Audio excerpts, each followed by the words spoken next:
अरे सुनो, मैं कब से आवाज लगा रही हूँ आपको अंदर से, आप यहाँ खड़े हो, खाना लग गया, आ जाओ। यार देखना, ये अपनी पड़ोस वाली आंटी है ना। हाँ, ये तो अपने पड़ोस वाली आंटी है। रो क्यों रही हैं ये? बेटे बहू से लड़ाई तो नहीं हो गई?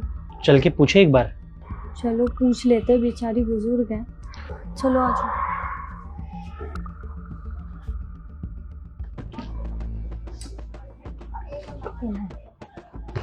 अरे आंटी, क्या हुआ है? कुछ बात हुई है क्या?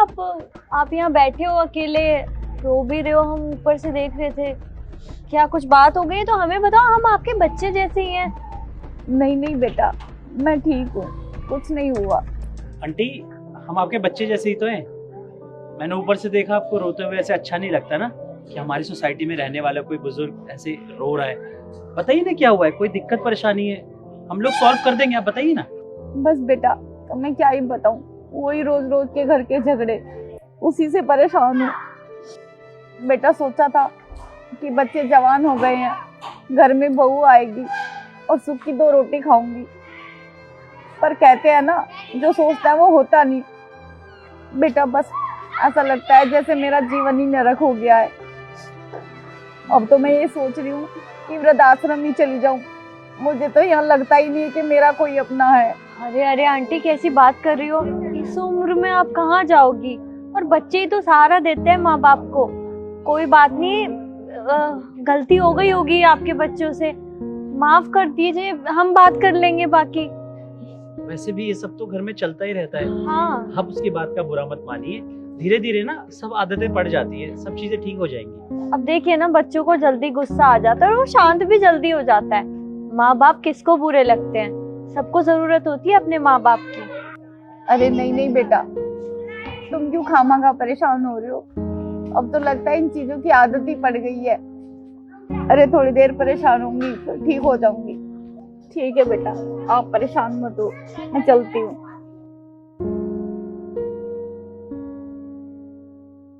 यार, तुम्हें नहीं लगता कि हमें भैया से बात करनी चाहिए एक बार, और दिव्या से भी?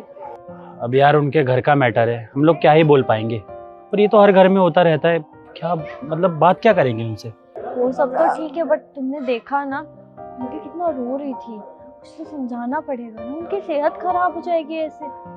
ठीक है, अगर तुम बोलती हो तो एक बारी बात कर लेते हैं। हाँ, एक बार बात जरूर करनी चाहिए हमें। चलो।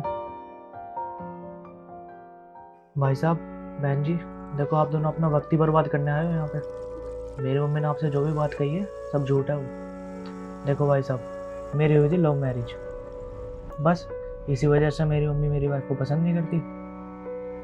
उन दोनों के आपस में झगड़े होते रहते हैं, और झगड़े किसी घर में नहीं होते भाई साहब। भाई साहब, दरअसल मैंने ना बालकनी से देखा तो आंटी रो रही थी, तो मैंने वर्षा से पूछा, तो हम दोनों इसलिए पूछने गए थे कि हुआ क्या है।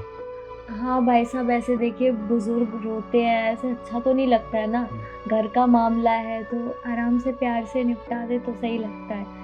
अब आंटी को रोता हुआ देख के मैंने इनसे बोला कि हम एक बार आपसे बात कर लेते हैं। देखिए भाई साहब, बड़े बुजुर्गों को तो आपको पता ही है कैसे होते हैं वो लोग। मेरे पापा है नहीं, मैं तो चला जाता हूँ जॉब पे, ऊपर से मेरी मम्मी सीधे मुँह बात नहीं करती उससे, तो हो जाती है लड़ाई आपस में। फिर उसके बाद पड़ोसियों को जाकर उल्टा सीधा बोल देती है मम्मी कुछ भी। अब लोगों को तो यही लगता है ना कि हम लोग उनको परेशान करते हैं। देखिए भाभी जी, अगर हम उनसे परेशान होते तो उन्हें ओल्ड एज होम नहीं भेज देते अब तक, यहाँ पे क्यों रखता मैं। अब देखिए भाई साहब, माँ है मेरी तो मैं कुछ कह भी नहीं सकता। और देखिए भाई साहब, आपसे ना मेरा अलग रिश्ता है और ये मेरा घरेलू मामला है, तो बुरा मत मानेगा। मैं सिर्फ एक बात कह रहा हूँ, अच्छा नहीं लगता ऐसे। ठीक है भाई साहब, हम तो बस यही पता करने आए थे सब कुछ ठीक है या नहीं है। बाकी ठीक है, आप दिव्या को भेज देना मेरे घर किसी दिन। ठीक है? ठीक है बस। नमस्ते। नमस्ते। तुम्हें क्या लगता है, भैया सच बोल रहे थे?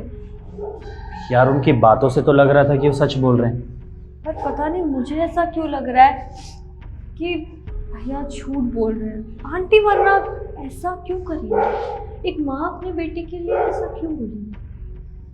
यार बात तो उनकी भी ठीक है ना, अगर उन्हें भेजना होता तो वृद्धाश्रम भेज देते। अब देखो, सच कौन बोल रहा है ये तो लोग ही जानते हैं।